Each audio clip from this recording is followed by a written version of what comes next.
যারা এলসি করে বিভিন্ন পণ্য আমদানির জন্য, তারা তো ব্যাংকের মাধ্যমেই করতে হয়। তো ব্যাংকের মাধ্যমে যখন এলসি খোলে একটা জিনিস বিদেশ থেকে আমদানির জন্য, তো সেই এলসির জন্য ডলার লাগে, সুতরাং ব্যাংকগুলোর নিজস্ব ডলারের প্রয়োজন হয়।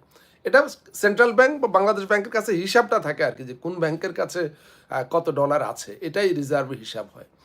তো যাই হোক, এখন যেটা হয়েছে যে এই এটা উঠে বিধিনিষেধে উঠে নেওয়া হয়েছে, যে যার মতো তোমরা কিনতে পারবা। এটা কেন করা হয়েছে?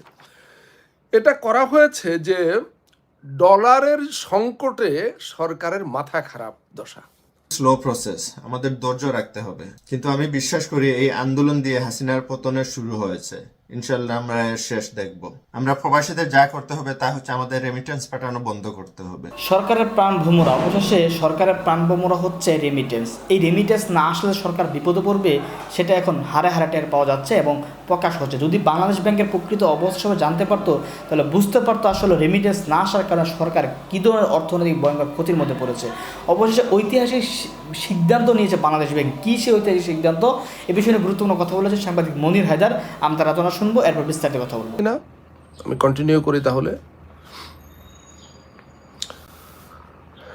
সম্প্রতি একটা খবর বিভিন্ন সংবাদ মাধ্যমে বের হয়েছে, আপনারা নিশ্চয়ই অনেকে সেটা খেয়াল করেছেন। সেটা হলো যে বাংলাদেশ ব্যাংক একটা আদেশ জারি করেছে সমস্ত বাণিজ্যিক ব্যাংকের উদ্দেশ্যে, যে ডলার সংগ্রহের ক্ষেত্রে এখন আর দামের কোনো সীমারেখা থাকবে না। কেউ একজন কি যদি বলেন যে শুনতে পাচ্ছেন কিনা ঠিকঠাক মতো, আমি এখনো কারো কোনো মেসেজ, জি ধন্যবাদ, একজন লিখেছেন। হ্যাঁ, তো বললাম যে বাংলাদেশ ব্যাংক যে আদেশটা জারি করেছে, এর আগে যে নিয়মটা ছিল আগের আদেশে, যে ডলার সংগ্রহ করতে হলে সরকারি বেসরকারি ব্যাংকগুলোকে বাংলাদেশ ব্যাংকের বেঁধে দেওয়া একটা দামের মধ্যে থাকতে হতো। এর চাইতে বেশি দামে কিনতে পারবে না, কারণ বেশি দামে কিনতে হলে তো বেশি দামে আবার সেটা বিক্রিও করতে হবে।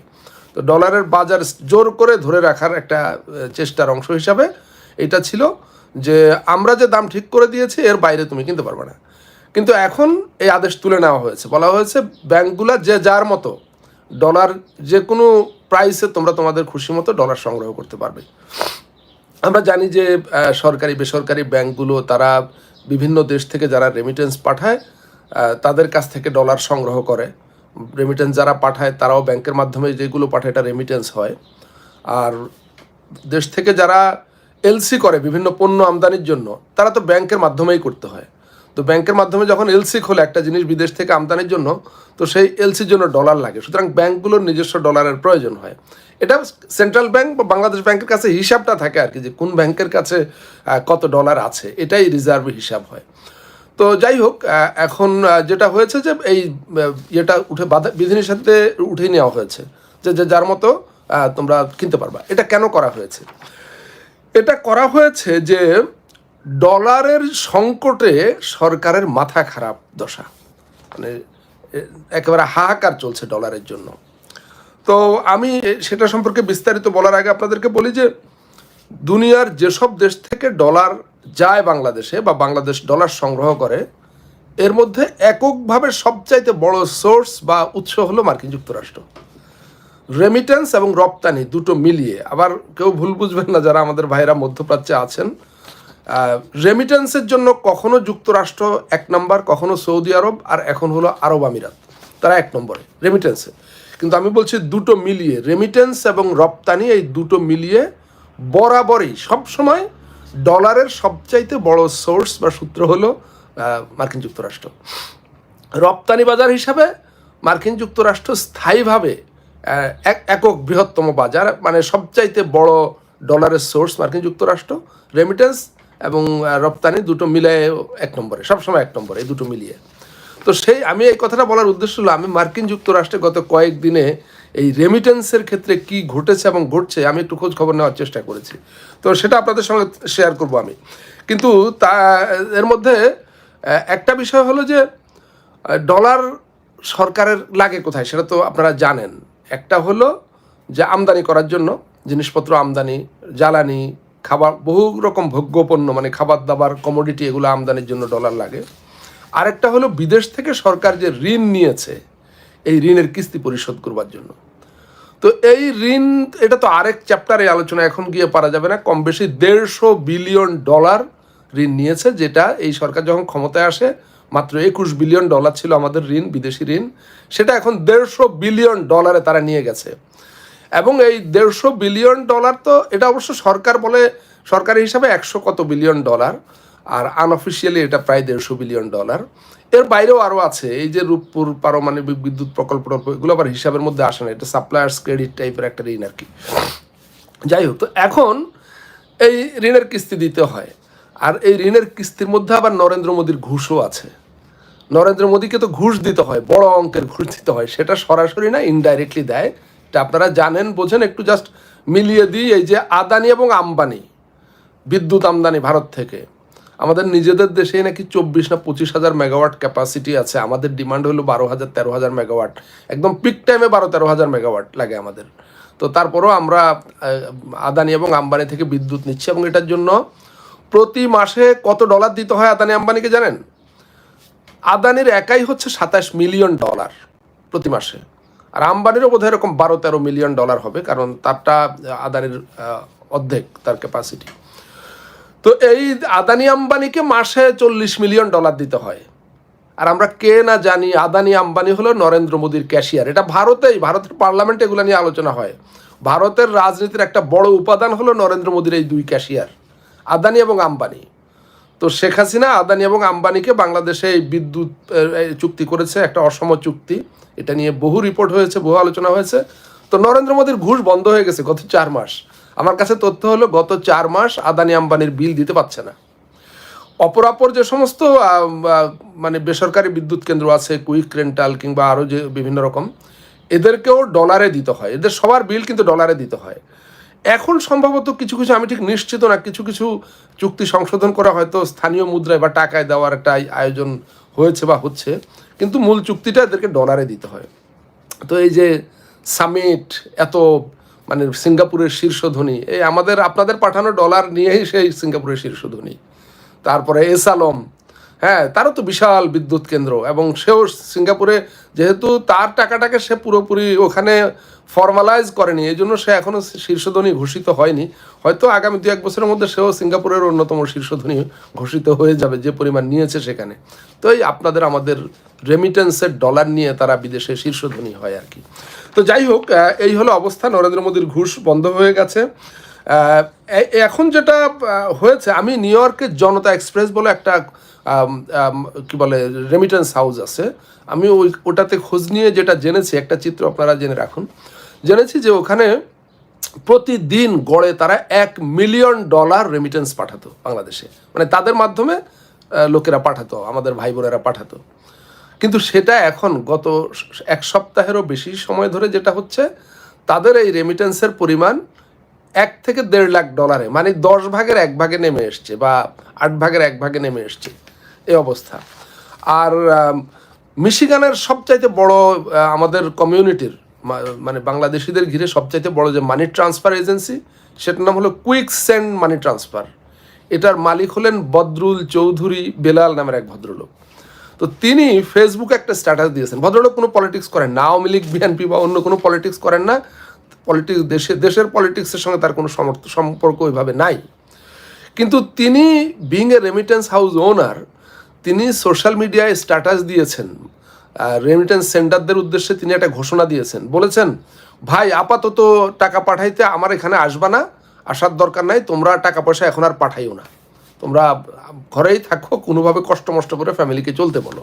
তো এই হলো 2 জায়গার অবস্থা, এবং তার ওইখানেও যথারীতি এরকম মানে 10 ভাগের 1 ভাগেরও নিচে নেমে এসছে রেমিটেন্স পাঠানোর হার। তো এই দুটো দৃষ্টান্ত আপনাদের দিলাম। আমি কিছু যারা রেমিটেন্স পাঠায়, মানে আমেরিকা তো অবশ্য মধ্যপ্রাচ্যের আমাদের ভাই বোনদের সঙ্গে তুলনীয় না, এখানে যারা রেমিটেন্স পাঠায় এরা তো ভালো ইনকাম করে, এদের সবারই অবস্থা বেশ ভালো, এবং এদের ফ্যামিলির অবস্থাও ভালো। এমন না যে তাদের প্রত্যেক মাসে রেমিটেন্স না পাঠাইলে পরিবার চলতে পারবে না, এখানকার অবস্থা এরকম না। কিন্তু তারপরেও নিয়মিত পাঠায় এরকম অনেক আছে। আমি এরকম 2 জনের সঙ্গে কথা বলেছি। তো একজন আমাকে বলল, ভাই 18 তারিখে যাদেরকে গুলি করে হত্যা করা হয়েছে, এর মধ্যে একটা ছেলে ছিল রাহাত তার নাম, এবং রাহাতের বাবা মধ্যপ্রাচ্যে সৌদি আরবে সে থাকে, সেখানে একজন শ্রমিকের কাজ করে।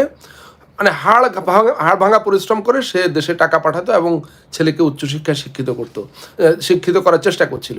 তো স্বপ্ন ছিল যে এই ছেলে একদিন পড়াশোনা শেষ করে একটা ভালো চাকরি পাবে এবং সংসারের এই যে কষ্টের জীবন এটা থেকে তারা বের হয়ে আসবে। তো সেই ছেলেকে পুলিশ গুলি করে হত্যা করেছে। মানে ইমোশনটা কোথায় গিয়ে ধাক্কা দিচ্ছে, খুঁজলে দেখা যাবে যাদেরকে হত্যা করা হয়েছে এই 266 জন বা 67 জন, এর মধ্যে অনেকেই হয়তো আছে যাদের বাবা বিদেশে, এরা হাড় ভাঙা পরিশ্রম করে দেশে টাকা পাঠায়, তাদের ছেলে থেকে হত্যা করা হয়েছে। তো এই ইমোশনটা যখন সে বলছে, এটা তো মানে নিশ্চয়ই সে আমাকে একা বলেনি, এটা এই ইমোশনটা নিশ্চয়ই অনেকের মধ্যেই আছে এবং এগুলো তারা একে অপরের সঙ্গে শেয়ার করছে। তো তা আরেকজনকে জিজ্ঞেস করলাম যে তো আপনারা যদি টাকা না পাঠান দেশে আপনাদের ফ্যামিলি চলবে কিভাবে? তো সে বললো যে ভাই, প্রথম কথা হলো যে আমাদের তো অতটা ফ্যামিলি নিডই না যে আমার প্রতি মাসে টাকা পাঠাইতে হবে। তারপরও যদি দরকার হয়, বললো যে আমাদের কিছু সম্পদ তো আছেই, জমি জমা আছে, তারপরে হচ্ছে যে কারো হয়তো কৃষি খামার আছে, গরু ছাগল আছে, হাঁস মুরগি আছে। সে নিজের কথা না, বললো যে যারা মধ্যপ্রাচ্যে থাকে তাদের হয়তো অত ব্যবস্থা নাই, কিন্তু যার যা আছে কিছু একটা বিক্রি করে এখন চলবে। এটা তো আর দীর্ঘদিন থাকবে না, এটা একটা পর্যায়ে গিয়ে অবস্থার অবসান হবে, তখন আমরা দরকার হলে জমি বিক্রি করে দিবে, তারপরে আবার আমরা জমি কিনবো, আবার টাকা পাঠাবো, তখন জমি কেনা হবে। হ্যাঁ, এরকম একটা মানে মনোভাব তাদের মধ্যে এসছে।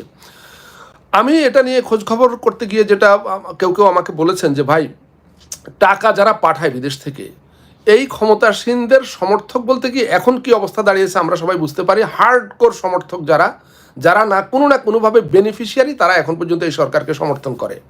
তো এই হার্ডকোর বেনিফিশিয়ারি যারা এই ক্ষমতাসীনদের, তারা তো দেশে রেমিটেন্স পাঠায় না, তারা বরং দেশে বিভিন্ন রকম সুযোগ সুবিধা লুটপাটের অংশীদার। তারা দেশে টাকা কামায় এবং সেখান থেকে হুন্ডির মাধ্যমে বিদেশে টাকা নিয়ে আসে। সুতরাং ক্ষমতাসীনদের সমর্থকরা কেউ রেমিটেন্স ওইভাবে পাঠায় না, পাঠায় হচ্ছে সাধারণ মানুষ যাদেরকে সরকার জিম্মি করেছে। তো সুতরাং এখন একজন আমাকে বললেন যে ভাই, গত নির্বাচনের আগে এই বাংলাদেশ থেকে হুন্ডির মাধ্যমে টাকা আসা অ্যাবনর্মালি বেড়ে গিয়েছিল, যখন মার্কিন যুক্তরাষ্ট্র সহ আন্তর্জাতিক শক্তি খুব চেপে ধরেছিল একটা সত্যিকার নির্বাচনের জন্য। ধারণা করেছিল যে হয়তো সত্যিকার নির্বাচন হলে তো এরা ক্ষমতায় থাকবে না। তো ক্ষমতাসীনদের অনেকেই টাকা পয়সা বিদেশে প্রচুর পরিমাণে পাচার করেছে।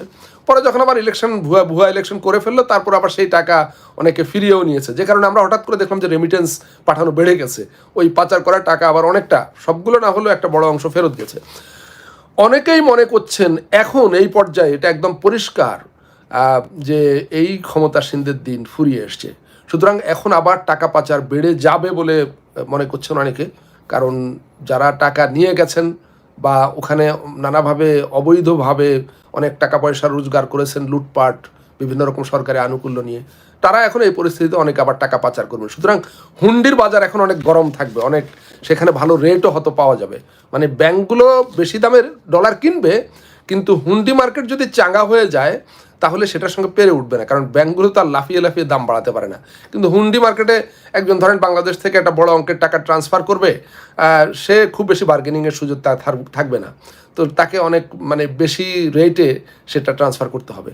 তো হুন্ডি বাজার যখন চাঙ্গা হবে, হুন্ডিতে রেট যখন অনেক বেড়ে যাবে, তো যাদের দেশে টাকা পাঠানো খুব জরুরি, হ্যাঁ, যারা ওই রেমিটেন্স মানে ব্যাংকিং চ্যানেলে পাঠাইলে ওই কিছু আসে না ইনসেন্টিভ পায়, হুন্ডি মার্কেট বরং এখন তার চাইতে অনেক বেশি পাওয়া যাবে।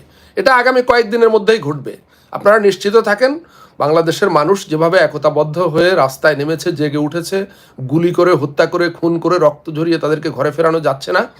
সুতরাং এই সময় খুব সামনে, এবং এই টাকা পাচারের ঢেউ আসবে, রেট অনেক বেড়ে যাবে। যারা রেমিটেন্স পাঠাতেন নিয়মিত, তারা একটু ধৈর্য ধরলে অনেক বেশি প্রাইস পাবেন আগামী হয়তো কয়েকদিনের মধ্যেই।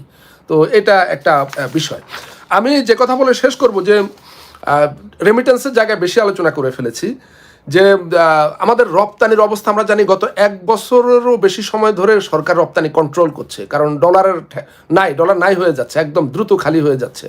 তো সেই আমদানি কন্ট্রোল করেছে, আমদানির কারণে ডলার যায়, তো আমদানি কন্ট্রোল করার কারণে রপ্তানি বাজারে ধস নেমেছে। রপ্তানিতে ডলার ইনকাম এখন একেবারেই নেগেটিভের দিকে চলে যাওয়ার উপক্রম হয়েছে, সেখানেও নানা 9-6 আছে। সুতরাং সরকারের বেঁচে থাকার একমাত্র উপায় ছিল হচ্ছে এই ডলার। এখন সমান্তরালে দুটো ঘটনা ঘটছে, এটা আপনারা দেখছেন, প্রতিদিন খবর হচ্ছে, আমি শেষ করবো এখনই। একটা হলো ডলারের ইনকাম মানে অবিশ্বাস্য গতিতে পতন ঘটছে, দ্রুত পড়ে যাচ্ছে। অন্যদিকে সরকারের ডলারের খরচ, মানে বিশেষ করে বিদেশি ঋণের কিস্তির পরিমাণ লাফিয়ে লাফিয়ে বাড়ছে। এটা আগামী 2-1 বছরের মধ্যে আরও ভয়াবহ বাড়বে, কারণ যে পরিমাণ ঋণ নেওয়া হয়েছে $150 বিলিয়ন আপনাদেরকে বললাম, এগুলা সবগুলার কিস্তি এখনো শুরু হয়নি। এই সামনে আস্তে আস্তে এগুলা প্রতি মাসেই বাড়তে থাকবে, প্রতি বছরে আরও বাড়তে থাকবে। ফলে এইটা একদিকে রক্ত বেরিয়ে যাচ্ছে শরীর থেকে, আরেকদিকে রক্ত সাফিসিয়েন্টলি শরীরে ঢুকছে না, মানে সরকারের শরীরে। সুতরাং এইটা মানে ডলার ডেফিনেটলি সরকারের শরীরের রক্ত। এখন এই রক্ত শূন্য হতে আমার কাছে মনে হয় না আর খুব বেশি দেরি আছে। আপনাদের কি? প্রিয় প্রবাসী ভাই ও বোনেরা, গত কয়েকদিন ধরে আমি খুবই উদ্বিগ্ন। বাংলাদেশে ঘটে চলা অত্যাচারের কথা ভেবে আমার রাতে ঘুম হচ্ছে না, কাজে মনোযোগ দিতে পারতেছি না। আমার সংগ্রামী ভাই বোনদের কথা ভেবে যে আমি তাদের জন্য কিছু করতে পারতেছি না, নিজেকে অনেক হেল্পলেস মনে হচ্ছে। এবং আমার মনে হয় এরকম ফিলিং আপনাদের অনেকেরই আছে। কিন্তু আমি নিজেকে যতটুকু হেল্পলেস ভাবছিলাম, আসলে আমরা ততটুকু হেল্পলেস নই। এই সংগ্রামে আমাদের অনেক কন্ট্রিবিউশন করার আছে এবং এজন্য আপনাদের সাহায্যের দরকার। একা আমি হয়তো এক বিন্দু পানি হতে পারি, কিন্তু একসাথে আমরা এক সমুদ্র হতে পারি। আমি আপনাদের যে উদ্যোগগুলি নিতে বলবো তা আমাদের জন্য সহজ হবে না, সংগ্রাম কখনো সহজ হয় না, কিন্তু আমাদের প্রচেষ্টা রাস্তায় যারা প্রাণ দিয়েছে তাদের ত্যাগের তুলনায় কিছুই না। সামাজিক যোগাযোগ মাধ্যমে আমরা দেখছি হাসিনা সরকার কিভাবে মানুষের উপর জুলুম ও অত্যাচার চালিয়ে যাচ্ছে, যা 71-এ মুক্তিবাহিনীর বিরুদ্ধে পাকিস্তানি সেনাবাহিনীর বর্বরতার সাথে মিল রয়েছে। হাসিনার ক্ষমতার উৎস কোথায় এটা আমাদের জন্য বোঝা খুবই গুরুত্বপূর্ণ। জনগণ যে তার ক্ষমতা নাই এটা খুবই স্পষ্ট। এটা স্পষ্ট যে বাংলাদেশের মানুষের মতামতের সে পরোয়া করে না। তার ক্ষমতা হচ্ছে পুলিশ, সেনাবাহিনী এবং সরকারের সেই প্রতিষ্ঠানগুলি যারা তাকে ক্ষমতায় রাখার জন্য কাজ করে যাচ্ছে। এখানে আমরা প্রবাসীরা এই সংগ্রামে অবদান রাখব। হাসিনার এদেরকে বেতন দিতে হয়, এদের জন্য অস্ত্র সংগ্রহ করতে হয়, গোলাবারুদ সরবরাহ করতে হয়, কিন্তু এর টাকা আসে কোথা থেকে? এটি আসে আমাদের কাছ থেকে। আমাদের ক্ষমতায় যা আছে তা করে তার শাসনকে সমর্থন করা বন্ধ করতে হবে। মনে রাখবেন, এটি একটি স্লো প্রসেস, আমাদের ধৈর্য রাখতে হবে। কিন্তু আমি বিশ্বাস করি এই আন্দোলন দিয়ে হাসিনার পতনের শুরু হয়েছে। ইনশাল্লাহ আমরা এর শেষ দেখব। আমরা প্রবাসীদের যা করতে হবে তা হচ্ছে আমাদের রেমিটেন্স পাঠানো বন্ধ করতে হবে। তা না হলে অন্তত কমিয়ে নিয়ে আসতে হবে। আর টাকা পাঠাতে হলেই বিকল্প রাস্তা অবলম্বন করতে হবে। ব্যাংকের মাধ্যমে অবশ্যই টাকা পাঠানো যাবে না। যদি দেশে কারো কাছে টাকা থেকে থাকে, যারা প্রবাসে আপনার সাথে চলাফেরা করে তাদের সাথে টাকা সোয়াপ করতে পারেন। বাংলাদেশি পণ্য ব্যবহার করা বন্ধ করতে পারেন। আমাদের আশপাশের এশিয়ান শপগুলোতে দেখা যায় অনেক বাংলাদেশি কোম্পানির প্রোডাক্ট থেকে থাকে, এগুলা কেনা বন্ধ করুন। আপনারা এশিয়ান শপগুলোতে গিয়ে তাদের সাথে কথা বলুন যে তারা এই পণ্যগুলো মজুত করা বন্ধ করে। মেড ইন বাংলাদেশ লেখা কাপড় চোপড় আমরা অনেক সময় কিনে থাকি, এগুলা কেনা বন্ধ করতে হবে। রেমিটেন্সের পাশাপাশি গার্মেন্টস সেক্টর বাংলাদেশের অর্থনীতিতে অনেক অবদান রেখে থাকে, আমাদের এইগুলা স্টপ করতে হবে। আপনাদের পক্ষে সম্ভব হলে যেসব কোম্পানি বাংলাদেশি কাপড় আমদানি করে থাকে সেগুলোকে ইমেল করে অথবা ঐক্যবদ্ধভাবে তাদের কাছে গিয়ে তাদেরকে বলবেন যে তারা এই স্টুডেন্টদের অত্যাচারে কিভাবে অর্থনৈতিক অবদান রাখছে, তারা এটা বন্ধ করার জন্য। আপনারা বাংলাদেশে ছুটি কাটানো বন্ধ করেন, দেশে হলিডেতে যাবেন না। আমরা দেশে গেলে প্রচুর টাকা ব্যয় করি এবং দেশের অর্থনীতিতে অবদান রেখে আসি, কিন্তু আমি জানি এটা কঠিন হবে আপনাদের জন্য। আপনাদের মা ভাই বোনদেরকে না দেখে থাকা কঠিন হবে, কিন্তু একবার ভেবে দেখুন যারা রাস্তায় প্রাণ দিয়েছে তারা কি তাদের আপনজনদেরকে আর কখনো দেখতে পারবে? আমরা তো না হয় একদিন না একদিন আমাদের আপনজনদেরকে দেখার আশা রাখতে পারি। আপনাদের কারো বা আপনাদের আত্মীয় স্বজনদের টাকা ব্যাংকে মজুদ থাকলে সেটা আপনারা উঠিয়ে নেন। ব্যাংকে আপনার টাকা সেফ না, এবং ব্যাংকে টাকা থাকলে এটা সরকারকে হেল্প করবে। সরকার যখন স্ট্রাগল করবে তখন আপনার ব্যাংকে জমে থাকা টাকাতে হস্তক্ষেপ করবে। আপনি যদি বাংলাদেশে ইনভেস্ট করার কথা ভাবতেছেন, এটা স্থগিত করুন।